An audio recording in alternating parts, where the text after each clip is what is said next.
It is not difficult to find examples of New Zealand's landscape in our films. One only has to look to some of our most popular movies such as Goodbye, Pork Pie, Hunt for the Wilder People, and of course the behemoth that is Lord of the Rings. The Lord of the Rings has especially contributed to this promotion of New Zealand's landscapes, with the nation becoming known worldwide as the home of Middle-earth.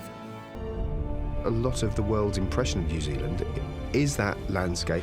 You know, the rolling hills and the mountains and the fjords. It's got everything. This is the Middle-earth I would always have pictured. However, an obvious issue emerges from this focus. That being, well, New Zealand is more than just pretty landscapes, but that's not a message you would get from watching these films. Such a focus reduces New Zealand to not much more than a postcard background in the minds of many. So why is this the case?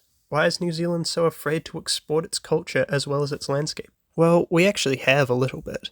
The only issue is that the culture that's exported tends to be, when they're like drunk people say their true feelings when they're drunk. New Zealand is very pessimistic about its own culture. Depictions of New Zealand's cities are clear examples of this pessimism. Despite over 3/4 of New Zealanders living in urban areas, our most well-known films are rarely set there. When they are often places of poverty or the butt of jokes. And so, do our rural areas get more focus as a result? Not really. Keep in mind 90% of New Zealand's land doesn't look like this, but like this. While it's clear that New Zealand film doesn't accurately depict New Zealand, the big unknown question is, why is this the case? Oh man.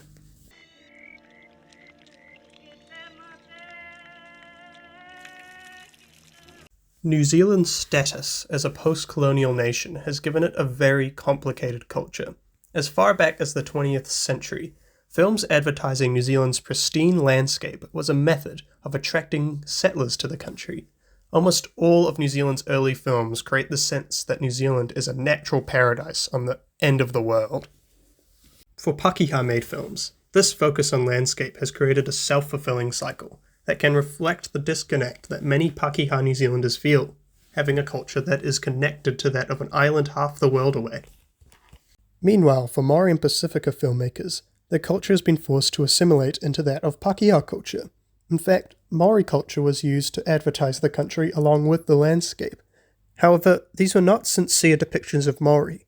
Rather, they reinforced a noble savage stereotype and otherized Maori culture. And as awareness of issues facing Maori increased in the late 20th century, these depictions mostly faded away. Today, films about Maori tend to focus on the issues they face, such as poverty, parental abandonment, and the question of how to protect traditions. With these confused and embattled cultures, it is difficult for those wishing to advertise the country to the world, and so the landscape provides an easy out, a way to emphasize the uniqueness of New Zealand and to boost tourism. This hinders the ability of New Zealand to develop into its own culture, as it takes away from the more human aspects of it. As well as this, by emphasizing what those in other nations want to see from New Zealand, it causes New Zealanders themselves to feel potentially ostracized from their country, reinforcing a pessimistic attitude that New Zealand is a country where nothing interesting ever happens. It is very likely that the trend of emphasizing the landscape will never truly go away. And there's one main reason for this, one that I didn't mention before.